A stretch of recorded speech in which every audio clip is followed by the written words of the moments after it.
Part 7 of the audiobook King Solomon's Mind's Forefathers, and the blow went crashing through shield and spear, through headdress, hair and skull, till at last none would of their own will come near the great white Tagati wizard who killed, and failed not. But suddenly there rose a cry of "Twala ya Twala," and out of the press sprang forward none other than the gigantic one-eyed king himself, also armed with battle-axe and shield, and clad in chain armor.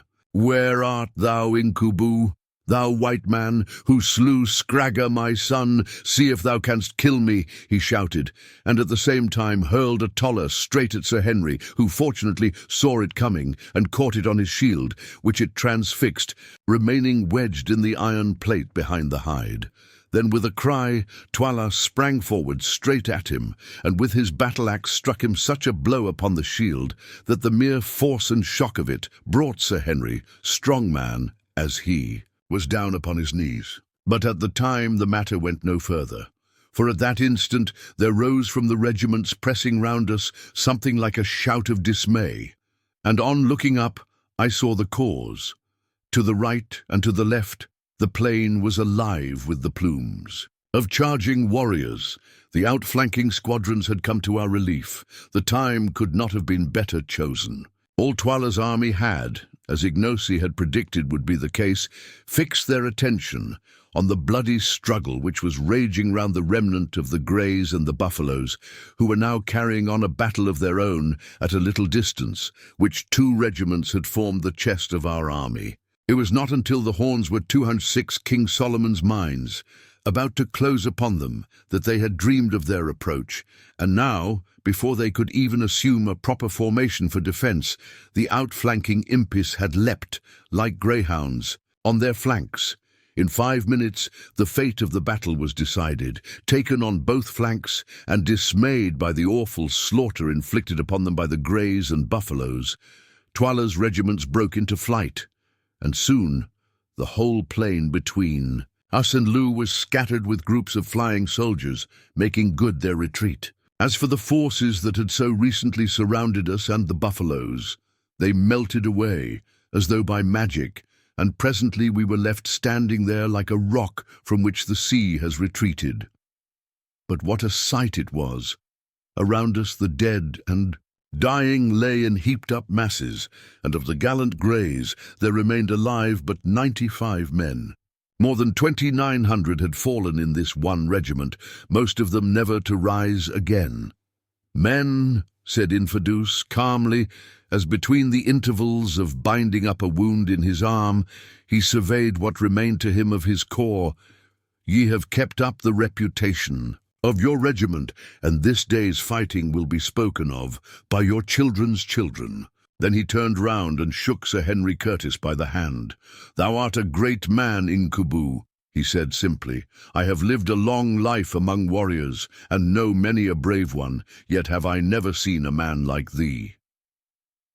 At this moment, the Buffaloes began to march past our position on the road to Loo, and as they did so, a message was brought to us from Ignosi requesting Infidus, Sir Henry, and myself to join him. Accord, the last stand of the Greys. 207. 1 Ingley, orders having been issued to the remaining 90 men of the Greys to employ themselves in collecting the wounded, we joined Ignosi, who informed us that he was pressing on to Loo to complete the victory by capturing Twala, if that should be possible. Before we had gone far, we suddenly discovered the figure of Good sitting on an ant-heap about 100 paces from us. Close beside him was the body of a Kukuana. "He must be wounded," said Sir Henry anxiously. As he made the remark, an untoward thing happened. The dead body of the Kukuana soldier, or rather what had appeared to be his dead body, suddenly sprang up, knocked Good head over heels off the ant-heap, and began to spear him. We rushed forward in terror, and as we drew near, we saw the brawny warrior making dig after dig at the prostrate Good, who at each prod jerked all his limbs into the air. Seeing us coming, the Kukuana gave one final most vicious dig, and with a shout of "Take that, wizard!" bolted off. Good did not move, and we concluded that our poor comrade was done for. Sadly we came towards him, and were indeed astonished to find him pale and faint indeed, but with a serene smile upon his face, and his eyeglass still fixed in his eye. "Capital armour this," he murmured, on catching sight of our faces bending. "Over him. How sold he must have been." And then he fainted. On examination we discovered that he had been seriously wounded in the leg by a toller in the course of the pursuit, but that the chain armour had prevented his last assailant's spear from doing anything more than bruise him badly. It was a merciful escape. As nothing could be done, 208, King Solomon's Mines. For him at the moment, he was placed on one of the wicker shields used for the wounded and carried along with us. On arriving before the nearest gate of Loo, we found one of our regiments watching it in obedience to orders received from Ignosi. The remaining regiments were in the same way, watching the other exits to the town. The officer in command of this regiment coming up saluted Ignosi as king and informed him that Twala's army had taken refuge in the town, whither Twala himself had also escaped, but that he thought that they were thoroughly demoralized and would surrender. Thereupon, Ignosi, after taking counsel with us, sent forward heralds to each gate ordering the defenders to open, and promising on his royal word life and forgiveness to every soldier who laid down his arms. The message was not without its effect. Presently, amid the shouts and cheers of the buffaloes, the bridge was dropped across the fosse, and the gates upon the further side flung open. We, taking due precautions against treachery, marched on into the town. All along the roadways stood dejected warriors, their heads drooping, and their shields and spears at their feet, who, as Ignosi passed, saluted him as king.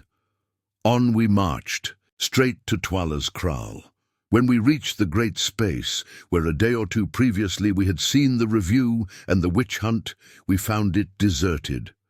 No, not quite deserted, for there, on the further side, in front of his hut, sat Twala, himself with but one attendant, Gagul. It was a melancholy sight to see him seated there, his battle-axe and shield by his side, his chin upon the last stand of the greys. 201, his mailed breast, with but one old crone for companion, and notwithstanding his cruelties and misdeeds, a pang of compassion shot through me as I saw him thus fallen from his high estate.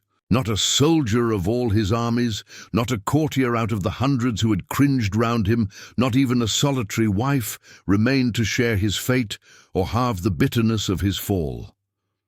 Poor savage, he was learning the lesson that fate teaches, to most who live long enough, that the eyes of mankind are blind to the discredited, and that he who is defenseless and fallen finds few friends and little mercy. Nor indeed, in this case, did he deserve any. Filing through the kraal gate, we marched straight across the open space to where the ex-king sat. When within about 50 yards the regiment was halted, and accompanied only by a small guard, we advanced. Towards him, Gagul reviling us bitterly as we came. As we drew near, Twala, for the first time, lifted up his plumed head and fixed his one eye, which seemed to flash with suppressed fury almost as brightly as the great diamond bound round his forehead upon his successful rival Ignosi. "Hail, O king," he said with bitter mockery, "thou who hast eaten of my bread, and now by the aid of the white man's magic hast seduced my regiments and defeated mine army. Hail! What fate hast thou for me, O king?" "The fate thou gavest to my father, whose throne thou hast sat on these many years," was the stern answer. "It is well. I will show thee how to die, that thou mayest remember it against thine own time. See the King Solomon's Mines, 14:210, King Solomon's Mines. Sun sinks in blood." And he pointed with his red battle-axe towards the fiery orb now going down. "It is well that my son should sink with it. And now, O king, I am ready to die, but I crave the boon of the Kukwana royal house to die fighting. Thou canst not refuse it, or even those cowards who fled today will hold thee shamed. It is granted. Choose with whom wilt thou fight, Myself I cannot fight with thee, for the king fights not except in war." Twala's sombre eye ran up and down our ranks, and I felt, as for a moment it rested on myself, that the position had developed a new horror. What if he chose to begin by fighting me? What chance should I have against a desperate savage 6 feet 5 high and broad in proportion? I might as well commit suicide at once. Hastily I made up my mind to decline the combat, even if I were hooted out of Kukwana land as a consequence. It is, I think, better to be hooted than to be quartered with a battle-axe. Presently he spoke. "Incubu, what sayest thou shall we end? What we began today, or shall I call thee coward, white even to the liver?"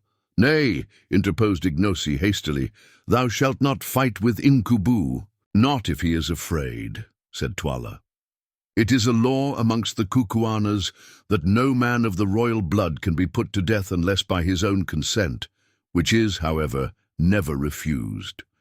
He is allowed to choose a succession of antagonists, to be approved by the king with whom he fights till one of them kills him. The last stand of the Greys. 211M, Olgia 10. Unfortunately, Sir Henry understood this remark, and the blood flamed up into his cheeks. "I will fight him," he said. "He shall see if I'm afraid." "For God's sake," I entreated, "don't risk your life against that of a desperate man. Anybody who saw you today will know that you are not a coward." "I will fight him," was the sullen answer. "No living man shall call me a coward. I am ready now."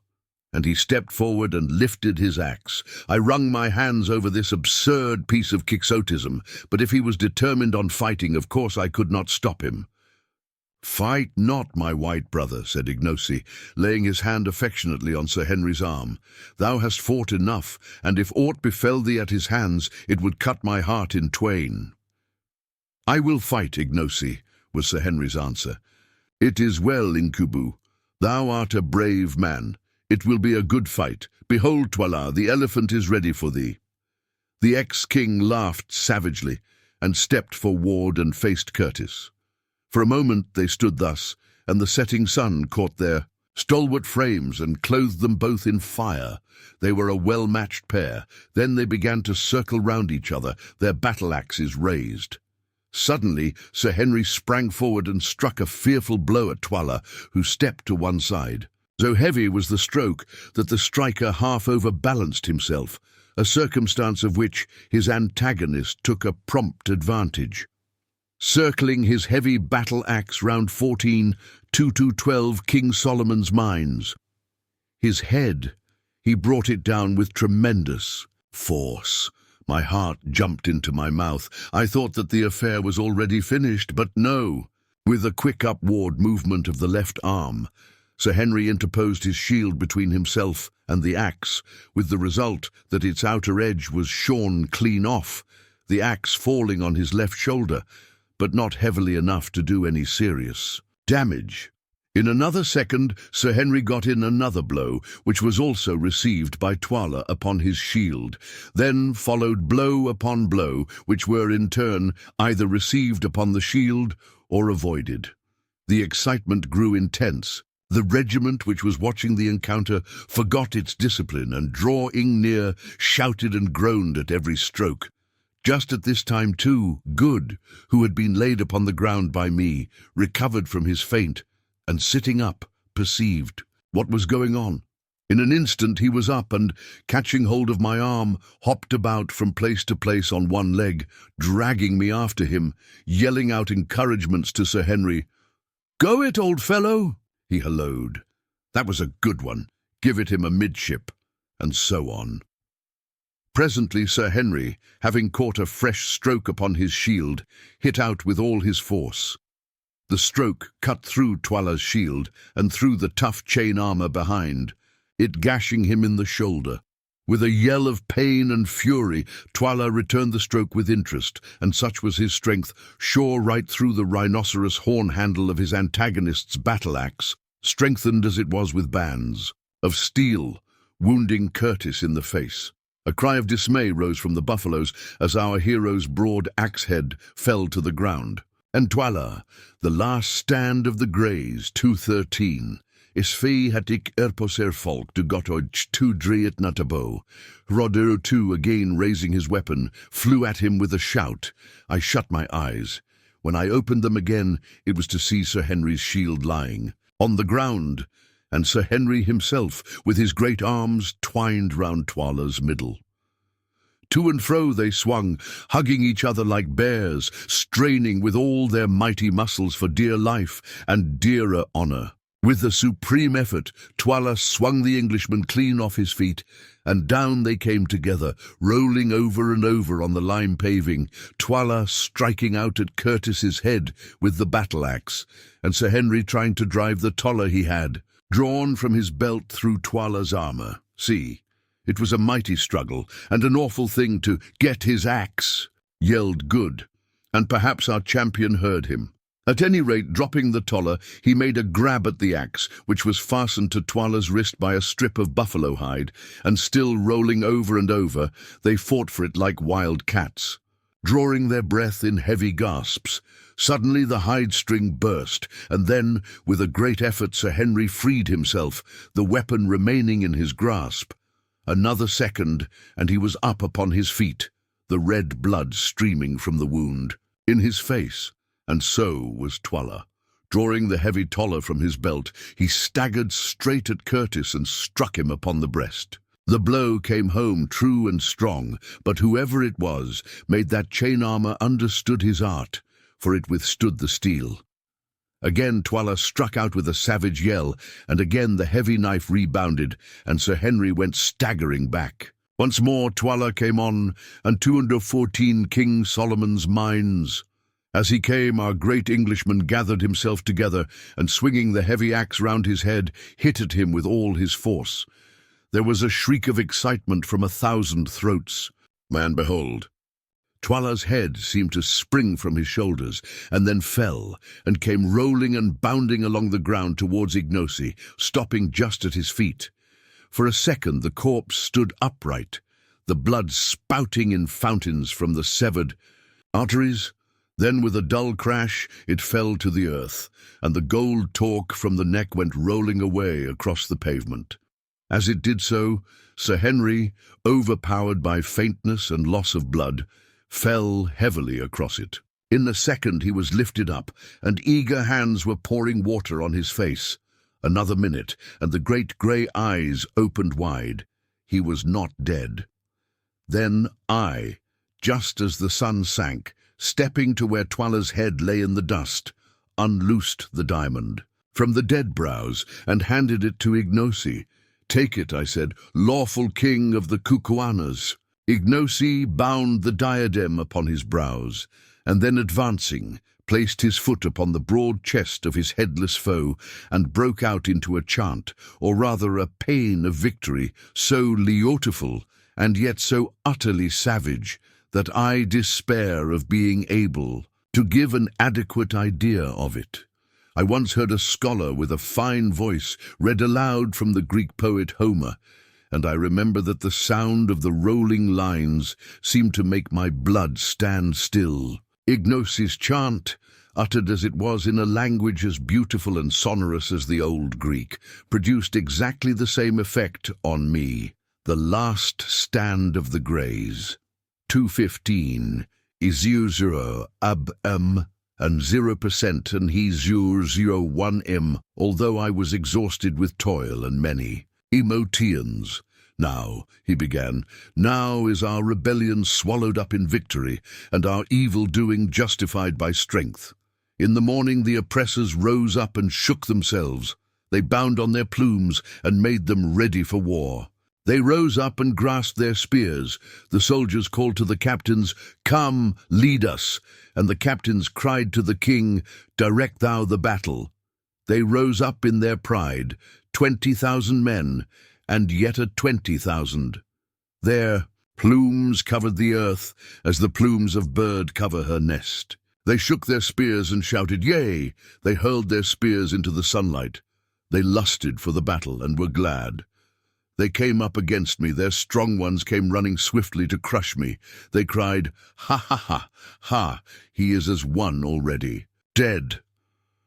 Then breathed I on them, and my breath was as the breath of a storm, and lo, they were not.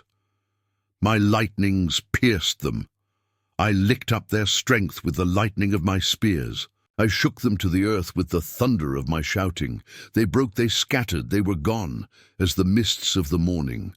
They are food for the crows and the foxes, and the place of battle is fat with their blood. Where are the mighty ones who rose up in the morning? Where are the proud ones who tossed their plumes and cried, "He is as one already dead"? 2:16. King Solomon's Mines. They bow their heads, but not in sleep. They are stretched out, but not in sleep. They are forgotten. They have gone into the blackness and shall not return. Yea, others shall lead away their wives, and their children shall remember them no more. And I, the king, like an eagle have I found my eyrie. Behold, far have I wandered in the night time, yet have I returned to my little ones at the daybreak. Creep ye under the shadow of my wings, O people, and I will comfort ye, and ye shall not be dismayed. Now is the good time, the time of spoil. Mine are the cattle in the valleys, the virgins in the kraals are mine also. The winter is overpast, the summer is at hand. Now shall evil cover up her face, and prosperity shall bloom in the land, like a lily. Rejoice, rejoice, my people, let all the land rejoice in that the tyranny is trodden down, in that I am the king. He paused, and out of the gathering gloom there came back the deep reply, Thou art the king. Thus it was that my prophecy to the herald came true, and within the 48 hours Twala's headless corpse was stiffening at Twala's gate. Good falls sick.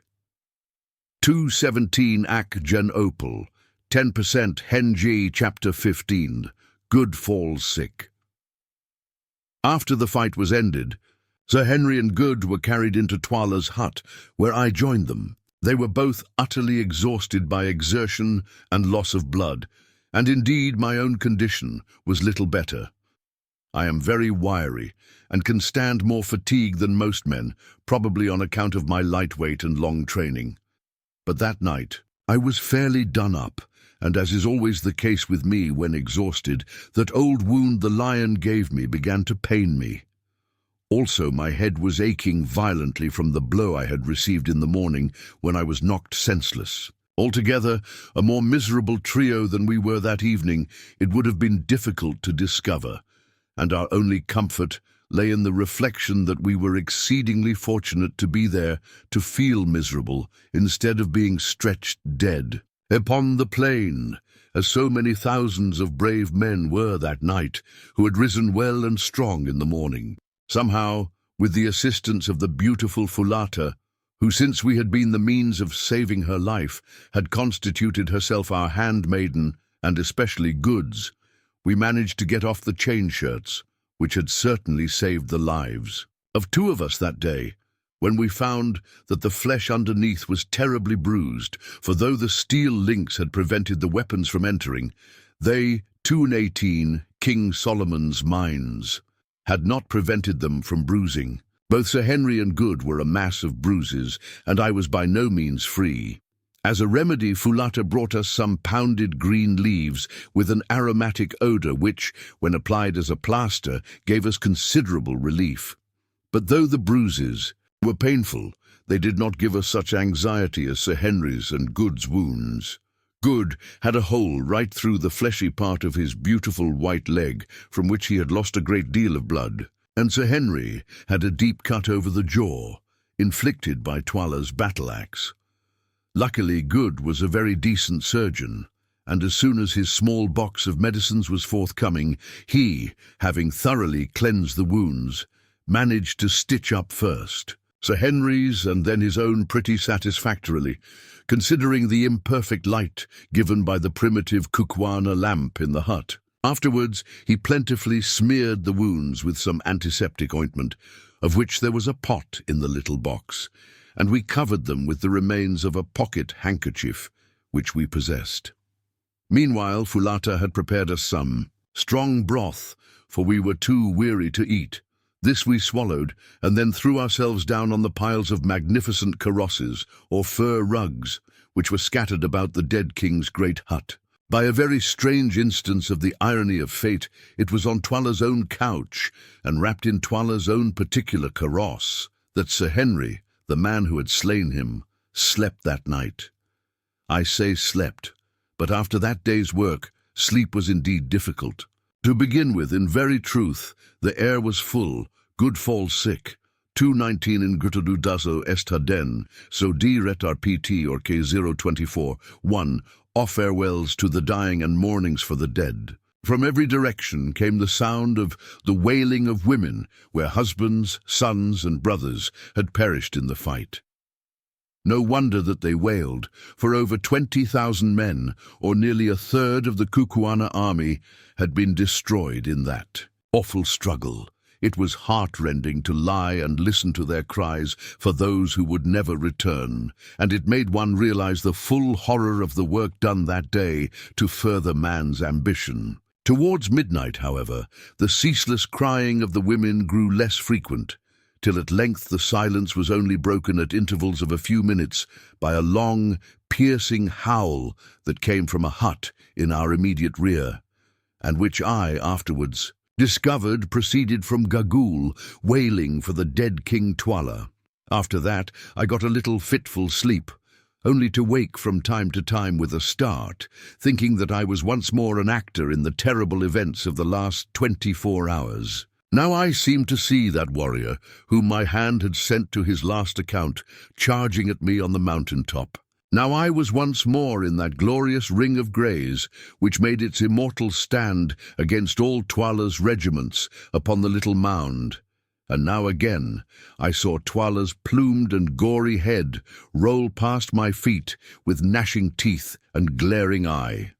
At last, somehow or other, the night passed away, but when dawn broke I found that my companions had slept no better than myself. Good, indeed, was in a high fever, and very soon afterwards began to grow light-headed and also, to my alarm, to spit blood, the result no doubt of some internal injury inflicted by 220 King Solomon's mines.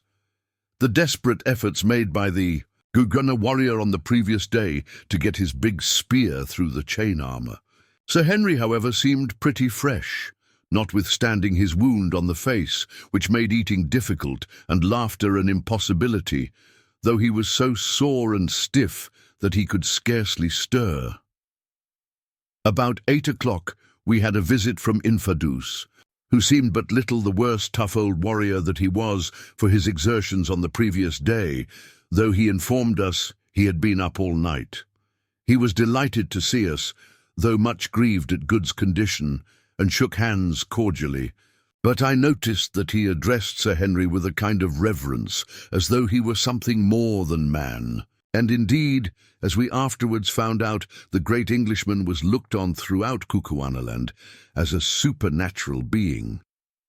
No man, the soldiers said, could have fought as he fought, or could, at the end of a day of such toil and bloodshed, have slain Twala, who, in addition to being the king, was supposed to be the strongest warrior in Kukuanaland, in single combat, shearing through his bull neck at a stroke. Indeed, that stroke became proverbial in Kukuanaland, and any extraordinary blow or feat of strength was thenceforth known as Incubu's blow. Infadus told us also that all Twala's regiments had submitted to Ignosi, and that like submissions were beginning to arrive from chiefs in the country. Twala's death at the hands of Sir Henry had put an end to all further chance of disturbance, for Scragga had been his only son, and there was no rival claimant left alive. Good falls sick. 221. The Eti Ich Iti. Eli, Ilo 5:10, Ali remarked that Ignosi had swum to the throne through blood.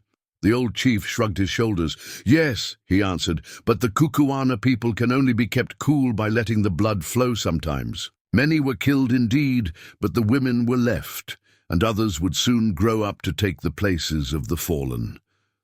After this, the land would be quiet for a while.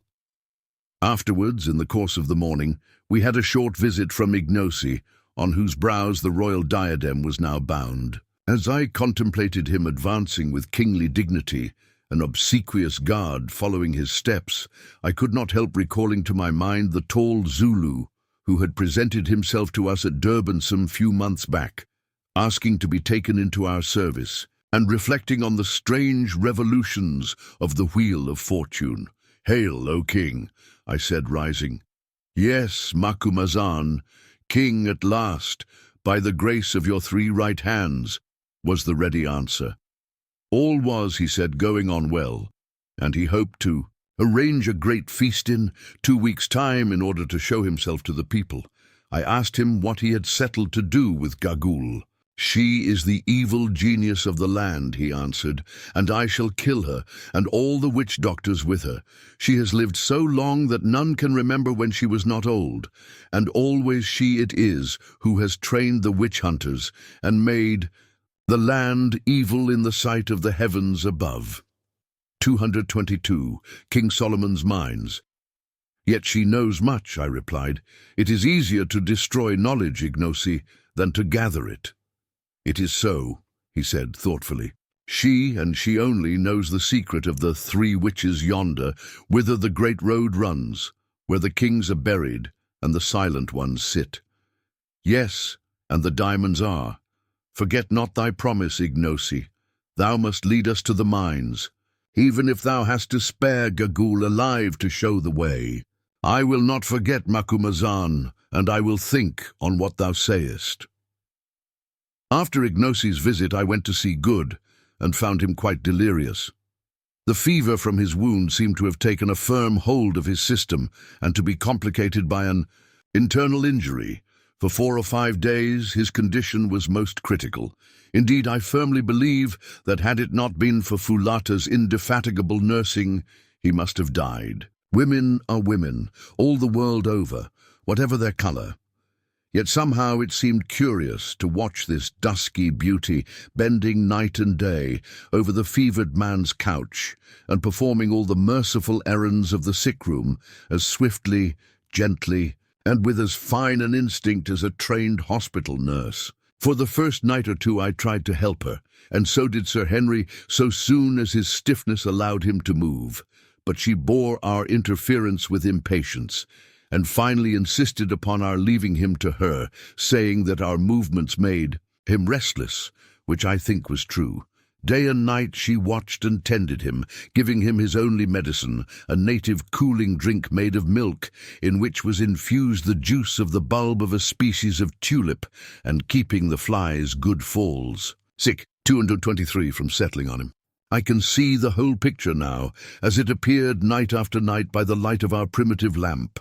Good tossing to and fro, his features emaciated, his eyes shining large and luminous, and jabbering nonsense by the yard, and seated on the ground. By his side, her back resting against the wall of the hut, the soft-eyed, shapely Kukuana beauty, her whole face, weary as it was, animated by a look of infinite compassion.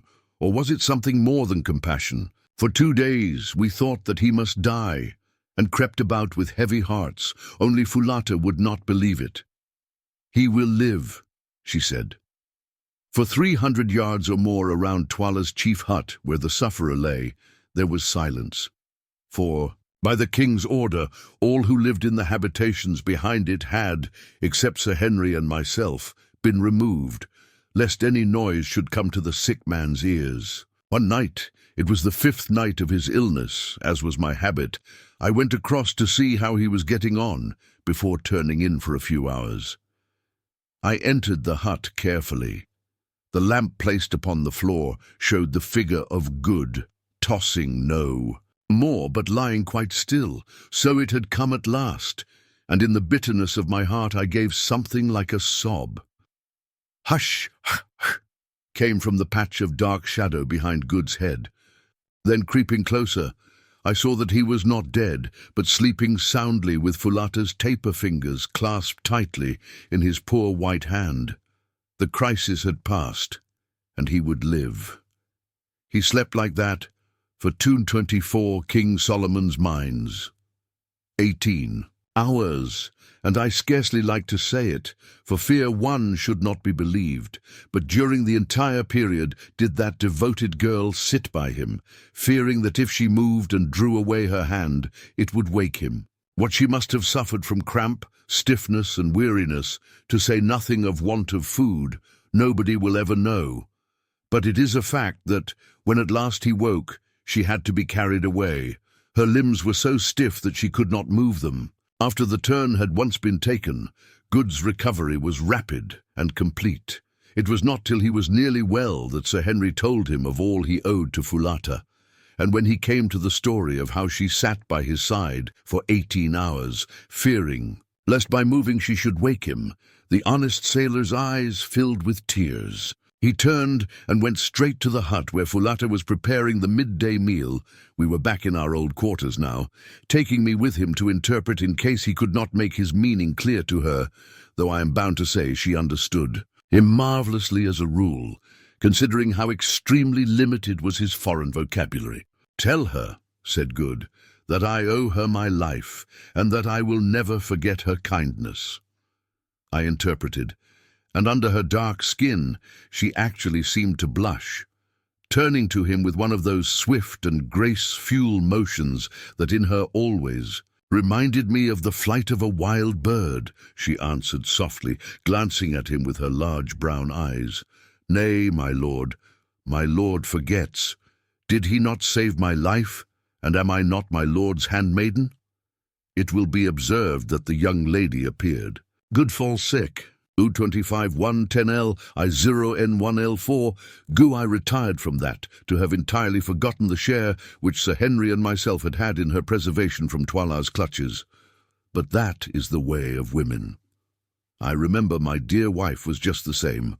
Little interview, sad at heart. I did not like Miss Foulata's soft glances, for I knew the fatal amorous propensities of sailors in general, and Good in particular. There are two things in the world, as I have found it, which cannot be prevented. You cannot keep a Zulu from fighting, or a sailor from falling in love upon the slightest provocation. It was a few days after this last occurrence that Ignosi held his great Indaba council, and was formally recognized as king by the Indunas, headmen of Kukuanaland. The spectacle was a most imposing one, including, as it did, a great review of troops. On this day the remaining fragment of the Greys were formally paraded, and in the face of the army thanked for their splendid conduct in the great battle. To each man the king made a large present of cattle, promoting them one and all to the rank of officers in the new corps of Greys, which was in process of formation.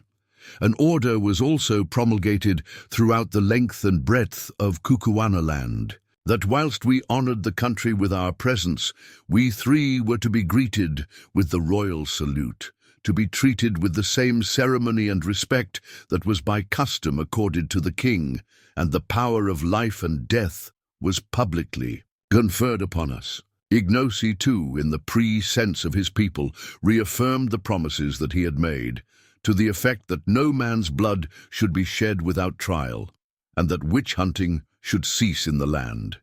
King Solomon's Mines. 15-226. King Solomon's Mines.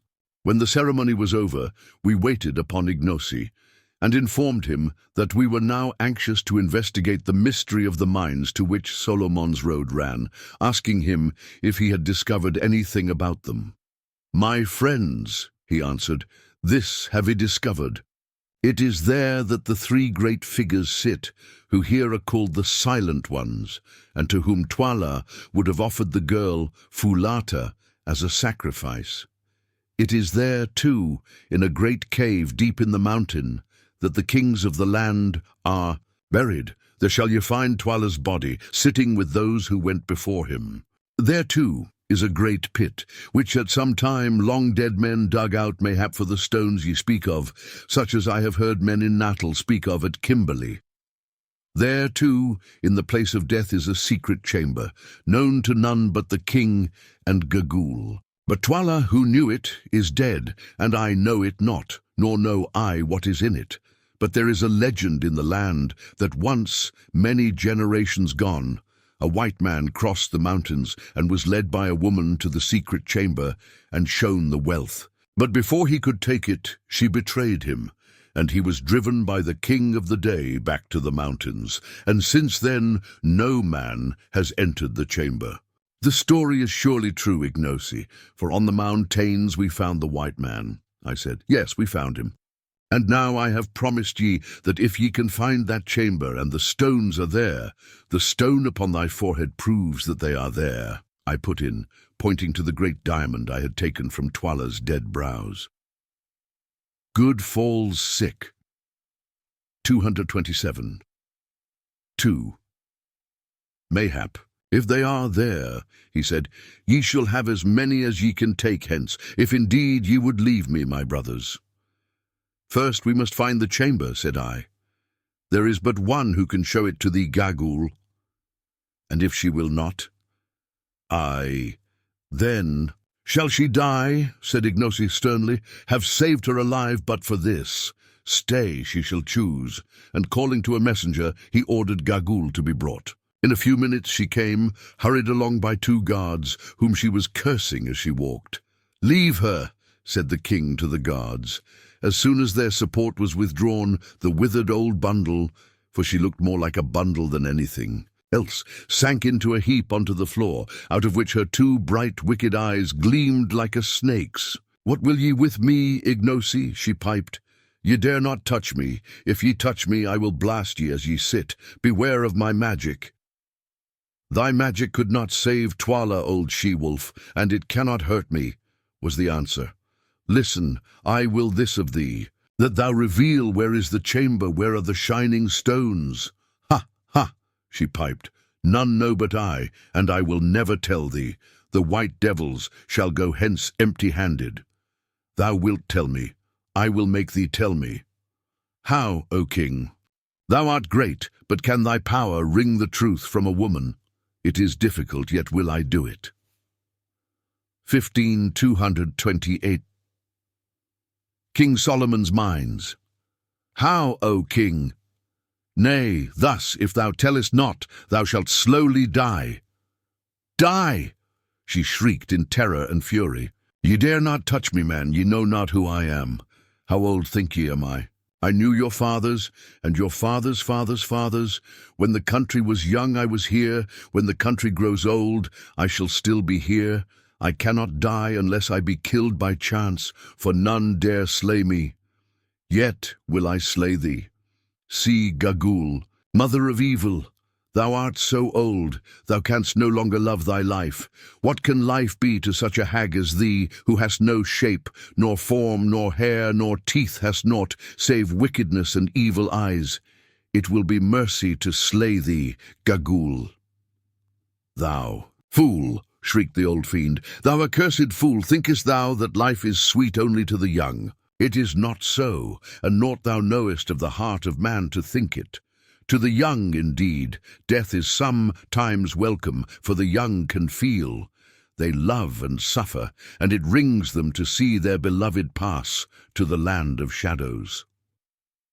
But the old feel not, they love not, and ha-ha, they laugh to see another go out into the dark. Ha-ha, they laugh to see the evil that is done under the sun. All they love is life, the warm, warm sun, and the sweet, sweet air. They are afraid. Oh, the cold, afraid of the cold and the dark. Ha, ha, ha! And the old hag writhed in ghastly merriment on the ground. Cease thine evil talk and answer me, said Ignosi, angrily. Wilt thou show the place where the stones are, or wilt thou not? If thou wilt not, thou good falls sick. 229, diest, even now. And he seized a spear and held it over her. I will not. Show it. Thou darest not kill me, darest not. He who slays me will be accursed forever. Slowly, Ignosi brought down the spear till it pricked the prostrate heap of rags. With a wild yell, she sprang to her feet, and then again fell and rolled upon the floor. Nay, I will show it. Only let me live, let me sit in the sun and have a bit of meat to suck, and I will show thee. It is well. I thought I should find. a way to reason with thee. Tomorrow shalt thou go with Infidus and my white brothers to the place, and beware how thou failest. For if thou showest it not, then shalt thou slowly die. I have spoken. I will not fail, Ignosi. I always keep my word. Ha ha ha! Once a woman showed the place to a white man before, and behold, evil befell him. And here her wicked eyes glinted. Her name was Gagul, too. Perchance I was that woman. Thou liest, I said. That was 10 generations gone. Mayhap, when one lives long one forgets. Perhaps it was my mother's mother who told me. Surely her name was Gagul also. But mark, you will find in the place where the bright playthings are a bag of hide full of stones. The man filled that bag, but he never took it away. Evil befell him, I say, evil befell him. Perhaps it was my mother's mother who told me. It will be a merry journey. We can see the bodies of those who died in the battle as we go. Their 230 king. Solomon's mines. Eyes will be gone by now, and their ribs will be whole. Lo, hal ha, ha. Chapter 15th. The Place of Death. It was already dark on the 3rd day after the scene described in the previous chapter, when we camped in some huts at the foot of the 3 witches, as the triangle of mountains were called, to which Solomon's great road ran. Our party consisted of our 3 selves and Fulata, who waited on us, especially on good Infidus, Gagul, who was borne along in a litter, inside which she could be heard muttering and cursing all day long, and a party of guards and attendants. The mountains, or rather the 3 peaks of the mountains, for the whole mass evidently consisted of a solitary upheaval, were, as I have said, in the form of a triangle, of which the base was towards us, 1 peak being on our right, 1 on our left, and 1 straight in front of us. Never shall I forget the sight afforded by those 3 towering peaks in the early sunlight of the following morning. High above us, up into the blue air, soared their twisted snow wreaths. Beneath the snow the peaks were purple with heaths, and so were the wild moors that ran up the slopes towards them. Straight before us, the white ribbon of Solomon's great road stretched away uphill to the foot of the centre peak, about 5 miles from us, and there stopped. It was its terminus, the place of death. 2:31. 10. I had better leave the feelings of intense excitement with which we set out on our march that morning to the imagination of those who read this history. At last, we were drawing near to the wonderful mines that had been the cause of the miserable death of the old Portuguese Dom 3 centuries ago, of my poor friend, his ill-starred descendant, and also, as we feared, of George Curtis, Sir Henry's brother. Were we destined, after all that we had gone through, to fare any better? Evil befell them, as that old fiend Gagul said. Would it also befall us? Somehow, as we were marching up that last stretch of beautiful road, I could not help feeling a little superstitious about the matter, and so I think did Good and Sir Henry. For an hour and a half or more we tramped on up the heather-fringed road, going so fast in our excitement that the bearers with Gagul's hammock could scarcely keep pace with us, and its occupant piped out to us to stop. "Go more slowly, white men," she said, projecting her hideous shriveled countenance between the curtains and fixing her gleaming eyes upon us. "Why will ye run to meet the evil that shall befall ye, ye seekers after treasure?" And she laughed, that horrible laugh which always sent a cold shiver down my back, and which for a while quite took the enthusiasm out of us. However, on we went, till we saw before us, and between ourselves and the peak, a vast circular hole with sloping sides, 300 feet or more in depth, and quite half a mile round. "Can't you guess what this is?" I said to Sir Henry 232, King Solomon's mines, and Good, who were staring in astonishment down into the awful pit before us. They shook their heads. "Then it is clear that you have never seen the diamond mines at Kimberley. You may depend on it that this is Solomon's." "Diamond mine? Look there," I said, pointing to the stiff blue clay which was yet to be seen among the grass and bushes which clothed the sides of the pit. "The formation is the same." I'll be bound that if we went down there we should find pipes of soapy brecciated rock. Look too." And I pointed to a series of worn flat slabs of rock which were placed on a gentle slope below the level of a watercourse, which had in some past age been cut out of the solid rock. "If those are not tables once used to wash the stuff, I'm a Dutchman." At the edge of this vast hole, which was the pit marked on the old Don's map, the great road branched into two and circumvented it. In many places, this circumventing road was built entirely of vast blocks of stone, apparently with the object of supporting the edges of the pit and preventing falls of reef. Along this road we pressed, driven by curiosity to see what the three towering objects were, which we could discern from the hither side of the great hole. As we got nearer, we perceived that they were colossi of some sort or another, and rightly conjectured that these were the three silent ones that were held in such awe by the Kukuana people. But it was not until we got quite close that we recognized the full majesty of these silent ones, there upon huge pedestals of dark rock, sculptured in unknown characters, 20 paces between each. The place of death. 233. 1. And looking down the road, which crossed some 60 miles of plain to Lu, were three colossal seated forms, 2 males and 1 female, each measuring about 20 feet from the crown of the head to the pedestal. The female form, which was nude, was of great though severe beauty, but unfortunately the features were injured by centuries of exposure to the weather. Rising from each side of her head were the points of a crescent. The 2 male colossi were, on the contrary, draped, and presented a terrifying cast of features, especially the one to our right, which had the face of a devil. That to our left was serene in countenance, but the calm upon it was dreadful. It was the calm of inhuman cruelty, the cruelty, Sir Henry remarked, that the ancients attributed to beings potent for good, who could yet watch the sufferings of humanity, if not with rejoicing, at least without suffering themselves. The three formed a most awe-inspiring trinity as they sat there in their solitude and gazed out across the plain forever. Contemplating these silent ones, as the Kukuanas called them, an intense curiosity again seized us to know whose were the hands that had shaped them. Who was it that had dug the pit and made the road? Whilst I was gazing and wondering, it suddenly occurred to me, being familiar with the Old Testament, that Solomon went astray after strange gods, the names of 3 of whom I remembered: Ashtoreth, the goddess of the Zidonians; Chemosh, the god of the Moabites; and Milcom, the god of the children of Ammon. And I suggested to my companions that the 3 figures before us might represent these false divinities. 234. King Solomon's Mines. Said Sir Henry, who was a scholar, having taken a high degree in classics at college. There may be something in that. Ashtoreth of the Hebrews was the Astarte of the Phoenicians, who were the great traders of Solomon's time.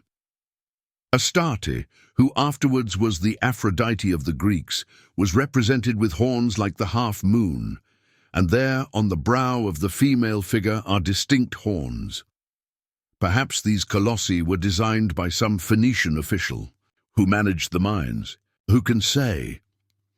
Before we had finished examining these extraordinary relics of remote antiquity, Infadus came up, and having saluted the silent ones by lifting his spear, asked us if we intended entering the place of death at once, or if we would wait till after we had taken food at midday. If we were ready to go at once, Gagul had announced her willingness to guide us. As it was not more than 11 o'clock, we, driven to it by a burning curiosity, announced our intention of proceeding instantly, and I suggested that in case we should be detained in the cave, we should take some food with us. Accordingly, Gagul's litter was brought up, and that lady herself assisted out of it. And meanwhile Fulata, at my request, stored some biltong, or dried game flesh, together with a couple of gourds of water in a reed basket. Straight in front of us, at a distance of some 50 paces from the backs of the colossi, rose a sheer wall of rock, 80 feet or more in height, that gradually sloped up till it formed the base of the lofty snow-wreathed peak, which soared up into the air 3,000 feet above us. As soon as she was clear of her hammock, Gagool cast one evil grin upon us, and then leaning on the place of death. 2:35. One co-stick hobbled off towards the sheer face of the rock. We followed her till we came to a narrow portal solidly arched in that looked like the opening of a gallery of a mine. Here Gagool was waiting for us, still with that evil grin upon her horrid face. "Now, white men from the stars," she piped. "Great warriors, Inkubu, Bugwan, and Macumazahn the Wise, are ye ready? Behold, I am here to do the bidding of my lord the king, and to show ye the store of bright stones." "We are ready," I said. "Good, good. Make strong your hearts to bear. What ye shall see, comest thou too, Infidus, who didst betray thy master?" Infidus frowned as he answered, "Nay, I come not. It is not for me to enter there. But thou, Gagool, curb thy tongue, and beware how thou dealest with my lords. At thy hands will I require them, and if a hair of them be hurt, Gagool, be'st thou 50 times a witch, thou shalt die. Hearest thou?" "I hear, Infidus. I know. Thee thou didst ever love big words. When thou wast a babe, I remember thou didst threaten thine own mother. That was but the other day. But fear not, fear not. I live but to do the bidding of the king. I have done the bidding of many kings. In Fardu's, till in the end they did mine. Ha ha ha! I go to look upon their faces once more, and Twala's too. Come on, here is the lamp." And she drew a great gourd full of oil, and fitted with a rush wick from under her fur cloak. 2:36. King Solomon's Mines. "Art thou coming, Fulata?" asked Good in his villainous kitchen kukuana, in which he had been improving himself under that young lady's tuition. "I fear, my lord," the girl answered timidly. "Then give me the basket." "Nay, my lord, whither thou goest, there will I go also." "The deuce you will," thought I to myself. "That will be rather awkward if ever we get out of this." Without further ado, Gagool plunged into the passage, which was wide enough to admit of 2 walking abreast, and quite dark, we following her voice as she piped to us to come on, in some fear and trembling which was not allayed by the sound of a sudden rush of wings. "Hullo! What's that?" halloed Good. "Somebody hit me in the face." "Bats," said I. "On you go." When we had, so far as we could judge, gone some 50 paces, we perceived that the passage was growing faintly light. Another minute, and we stood in the most wonderful place that the eyes of living man ever lit on. Let the reader picture to himself the hall of the vastest cathedral he ever stood in, windowless indeed, but dimly lighted from above, presumably by shafts connected with the outer air and driven in the roof, which arched away 100 feet above our head. And he will get some idea of the size of the enormous cave in which we stood, with the difference that this cathedral designed of nature was loftier and wider than any built by man, but its stupendous size was the least of the wonders of the place, for running in the place of death. 237 rows adown its length were gigantic pillars of what looked like ice, but were, in reality, huge stalactites. It is impossible for me to convey any idea of the overpowering beauty and grandeur of these pillars of white spar, some of which were not less than 20 feet in diameter at the base, and sprang up in lofty and yet delicate beauty, sheer to the distant roof. Others, again, were in process of formation.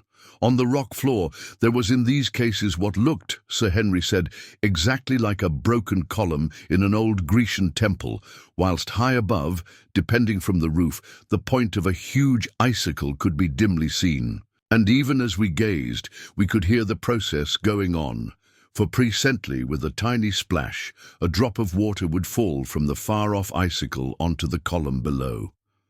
On some columns, the drops only fell once in 2 or 3 minutes, And in these cases, it would form an interesting calculation to discover how long, at that rate of dripping, it would take to form a pillar, say 80 feet high by 10 in diameter. That the process was, in at least one instance, incalculably slow, the following instance will suffice to show. Cut on one of these pillars, we discovered a rude likeness of a mummy, by the head of which sat what appeared to be one of the Egyptian gods, doubtless the handiwork of some old-world labourer in the mine. This work of art was executed at about the natural height at which an idle fellow, be he Phoenician workman or British cad, is in the habit of trying to immortalize himself at the expense of nature's masterpieces, namely, about 5 feet from the ground. Yet at the time that we saw it, which must have been nearly 3,000 years after the date of the execution of the drawing, the 238 King Solomon's Mines, column was only 8 feet high and was still in process of formation, which gives a rate of growth of a foot to 1,000 years, or an inch and a fraction to a century. This we knew because, as we were standing by it, we heard a drop of water fall. Sometimes the stalactites took strange forms, presumably where the dropping of the water had not always been on the same spot. Thus, one huge mass, which must have weighed 100 tons or so, was in the form of a pulpit, beautifully fretted, over outside with what looked like lace. Others resembled strange beasts, and on the sides of the cave were fan-like ivory tracings, such as the frost leaves upon a pane. Out of the vast main aisle, there opened here and there smaller caves. Exactly, Sir Henry said, as chapels open out of great cathedrals. Some were large, but one or two, and this is a wonderful instance of how nature carries out her handiwork by the same unvarying laws, utterly irrespective of size, were tiny. One little nook, for instance, was no larger than an unusually big doll's house, and yet it might have been the model of the whole place, for the water dropped, the tiny icicles hung, and the spar columns were forming in just the same way. We had not, however, as much time to examine this beautiful place as thoroughly as we should have liked to do, for unfortunately Gagul seemed to be indifferent to stalactites, and only anxious to get her business over. This annoyed me the more, as I was particularly anxious to discover, if possible, by what system the light was admitted into the place, and whether it was by the hand of man or of nature that this was done, also if it had been used in any way, in the place of death. 239 ancient times, as seemed probable. However, we consoled ourselves with the idea that we would examine it thoroughly on our return, and followed on after our uncanny guide. On she led us straight to the top of the vast and silent cave, where we found another doorway, not arched as the first was, but square at the top, something like the doorways of Egyptian temples. "Are ye prepared to enter the place of death?" asked Gagul, evidently with a view to making us feel uncomfortable. "Lead on, Macduff," said Good solemnly, trying to look as though he was not at all alarmed, as indeed did we all except Foulata, who caught Good by the arm for protection.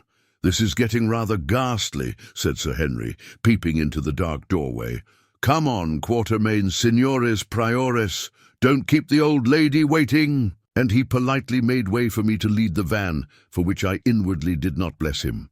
Tap, tap, went old Gagul's stick down the passage, as she trotted along, chuckling hideously, and still overcome by some unaccountable presentiment of evil, he hung back. "Come, get on, old fellow," said Good, "or we shall lose our fair guide."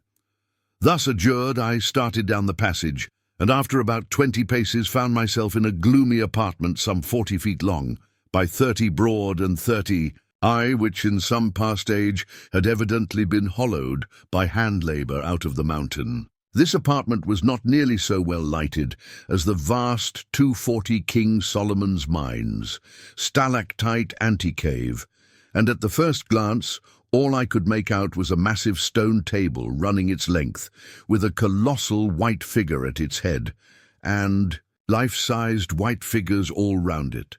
Next I made out a brown thing, seated on the table in the center, and in another moment my eyes grew accustomed to the light, and I saw what all these things were, and I was tailing out of it as hard as my legs would carry me. I am not a nervous man in a general way, and very little troubled with superstitions, of which I have lived to see the folly, but I am free to own that that sight quite upset me, and had it not been that Sir Henry caught me by the collar and held me, I do honestly believe that in another 5 minutes I should have been outside that stalactite cave, and that the promise of all the diamonds in Kimberley would not have induced me to enter it again. But he held me tight, so I stopped, because I could not help myself. But next second his eyes got accustomed to the light too, and he let go of me, and began to mop the perspiration off his forehead. As for good, he swore feebly, and Foulata threw her arms round his neck and shrieked. Only Gagool chuckled loud and long. It was a ghastly sight. There at the end of the long stone table, holding in his skeleton fingers a great white spear, sat Death himself, shaped in the form of a colossal human skeleton, 15 feet or more in height. High above his head he held the spear, as though in the act to strike. One bony hand rested on the stone table before him, in the position a man assumes on rising from his seat, whilst his frame was bent forward so that the vertebrae of the neck and the grinning, gleaming skull projected towards us.